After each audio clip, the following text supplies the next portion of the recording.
Hey everybody, welcome to this Caregiver Coffee. My name is Matthew Estrad. I'm a gerontologist in St. Tammany Parish, partnering with the Council on Aging in St. Tammany Parish, who are responsible for bringing this to you. So you're on their YouTube channel or Facebook page watching this. And today we're going to talk about repetitive questions and why this happens often in most of the dementia types, Alzheimer's and others. So this is really cool information. So before that, uh, just a little bit about our caregiver support group, because that's what I do mainly for Coast. We meet every Tuesday evening from 6 p.m. to 7:30 p.m. Sometimes we're in person, sometimes we are remote, using computers and the Zoom platform. You'll want to make sure that you get on the private email list. It's very easy to do. Just reach out to me through Coast, or you can go to the Coast Seniors website and navigate over to caregiving, and from there you can sign up. You'll actually find a flyer that we have, the current flyer, which we publish every 2 months just because of space. Um, excuse me. So from that, you'll be able to see what I'm talking about. You'll see the dates and everything. By being on the email list, you also will get the new 2 month flyer every time it's sent out, every new one.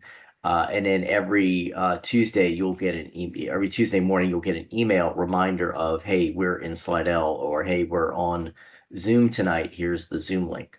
So you want to make sure that you get on that list, if you're interested in that stuff, of course. But the basic pattern is first Tuesday of the month, we're in person in Slidell. The second Tuesday of the month, we're on Zoom. The third Tuesday of the month, we're in person, but in Covington. And then the fourth Tuesday of the month, we are back on Zoom. And now some months have a fifth Tuesday, and we will let you know. Those are always tentative, whether we meet on that fifth or if we take a break. We would just kind of get a poll. We poll the group and poll Coast, and we're the administrators, and see if we're going to meet. So we probably meet half of those fifth Tuesdays. But all that will be on the calendar.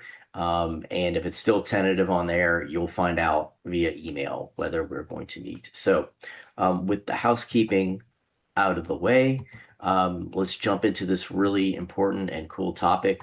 I say cool because it's going to be helpful um, on repetitive questions and how to respond to them. So this video, it draws upon the Alzheimer's Association 2025 Dementia Care Practice Recommendations, which outline evidence-based communication strategies for dementia care.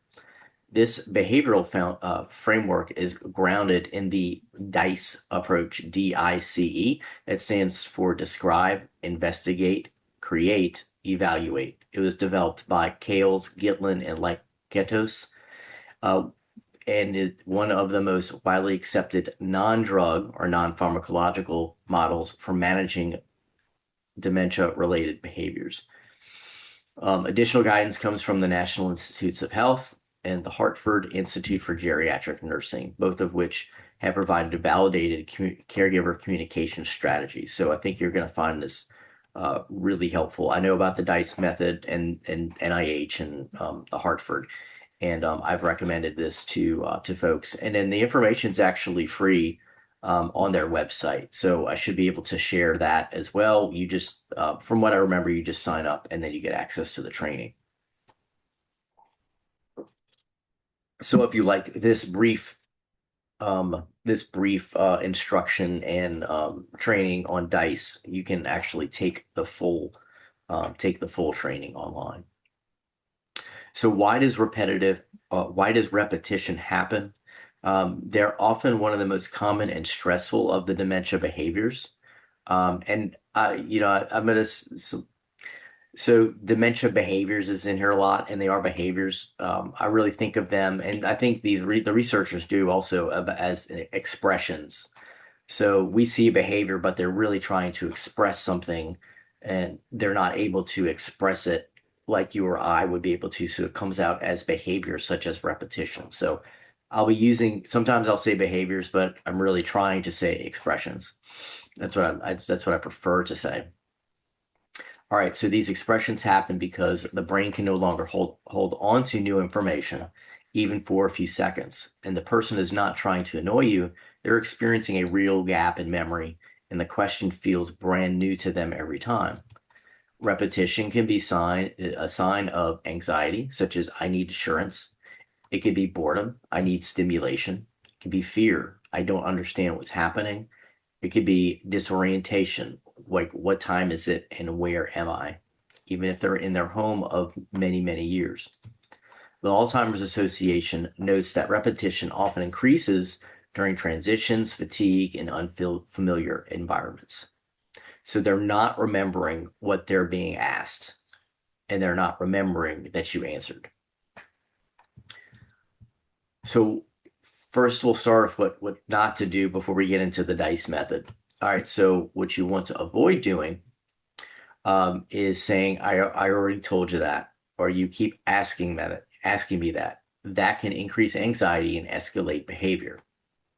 So, but I can understand how that's how we respond because that's how we feel, and we're not filtering it. So avoid, I already told you so, or you keep asking me that.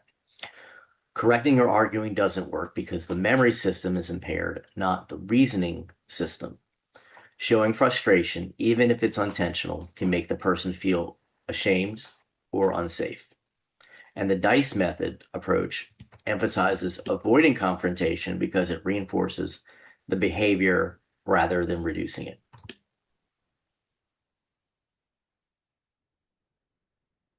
So logic won't land where memory is impaired, but emotion always does. And that's what is behind the DICE method and the success of it.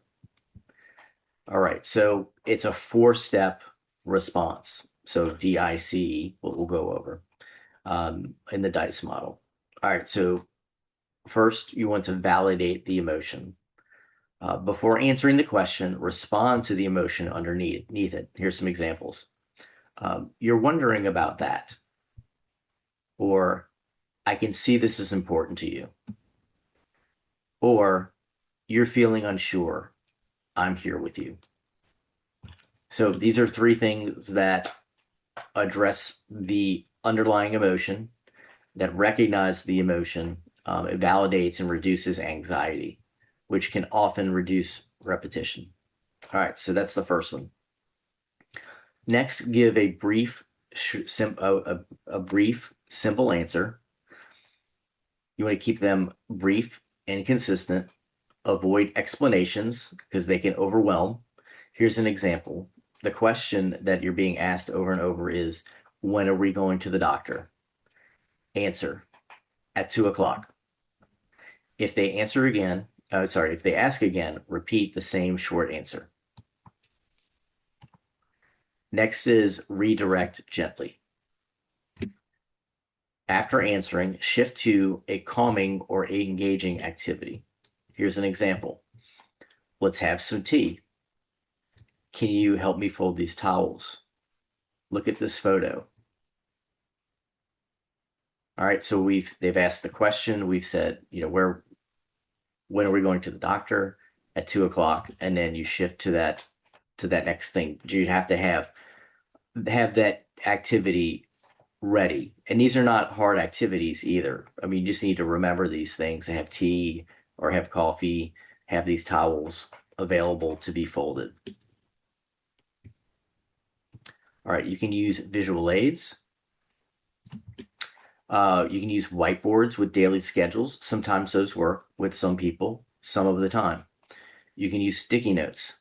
Same thing. Actually, I'd say that with all these. So whiteboards with a daily schedule, sticky note that says doctor at 2 p.m., memory stations with photos, clocks, and calendars. Visual cues can reduce the need to ask repeatedly. Sometimes. Think of visual aids as an external memory. They take pressure off of both you and them. All right, let's look at repetition and why it increases at certain times.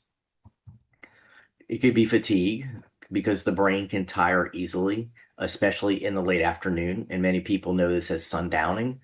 Um, and I think we'll have a video sometime in the future about strictly about sundowning, experiencing all that and why it's called that, etc. Another reason why repetition may increase at certain times is overstimulation. Too much noise or activity may increase confusion, pain, a common but overlooked trigger, and of course that can be hard to describe. We've had videos about pain, hunger or thirst, basic needs that can drive repetitive questions. We've talked about hydration and nutrition before. Transitions such as leaving the house, waiting for appointments, or changes in routine. It's why routine is so important. And it's best to stick to them when you can. So basically, repetition is often a signal. It is not a behavior problem itself. All right. And finally, how can caregivers protect their own sanity? How can you do that? You can tag team with another family member or friend if that's possible. I know some folks are the sole caregiver, either because they don't have siblings or because their siblings are not around. We have talked about that. We've had a video recently about that. But if you do have someone, or you can get that person who's not around, get them to come with you, tag team with them. You can use recorded answers for common questions. We go to the doctor at 2 p.m. You can take micro breaks, even if it's 3 minutes. Practice breathing techniques or grounding exercises. Join a support group, which I highly recommend, of course. Research shows that this reduces caregiver stress and improves coping. And then remember that just keep telling yourself repetition is a symptom, it's not a choice. It's a symptom of the disease, whatever's causing the underlying dementia. It's not the person trying to be annoying. So we can't stop the questions, but you can change the experience for them. And I think the big thing is going to be addressing that underlying need where they don't feel validated or they don't feel safe. That's with I think when I did that review of the question, I don't think I jumped back to the validation, which is just to review this particular step of DICE is an example of some examples of responding to the emotion behind the repetitive questions are, you're wondering about that. I can see this is important to you. We're going to the doctor at 2. You're feeling unsure, and I'm here with you. We're going to the doctor at 2 o'clock. Let's fold some towels. Let's have some tea. Why don't you let me I'm going to make some coffee for you. So just doing these things. So I hope this has been helpful. The DICE method is evidence-based. These researchers are very reputable. And this is one of like I said in the introduction, it's something to try a lot before you suggest or before you ask for like drug therapies that are going to make them sedated or anything like that. So we definitely want to go to these first. And I encourage you, like I do with a lot of these interventions, is make sure that you have a notebook. Keep track of the repetitive questions, or like you're kind of journaling what they're asking, when they're asking, how many times they asked, so that later on, even if it's just later in the day or later in the week, you can look back and see like how much did they really ask, and then you start an intervention like this, like DICE, and then you continue tracking, and then hopefully you see a change, even if it's a little bit of change. 10% change is still helpful for you, and it's less stress for them as well. So I hope this has been helpful. If you come to a support group, we can definitely talk about this some more and unpack it. That would be actually wonderful. So consider joining our group on Tuesday evenings. Get on that private email list through Coast, get the calendar, and then just carve out time to be with us. So thanks for being here on this Caregiver Coffee, ingesting this information, and I hope that you find this so helpful that you're going to share it with someone else. So it helps them, and you never know, you may need this or any of the other help in the future. So take care, and I look forward to you joining us again in the future. Bye for now.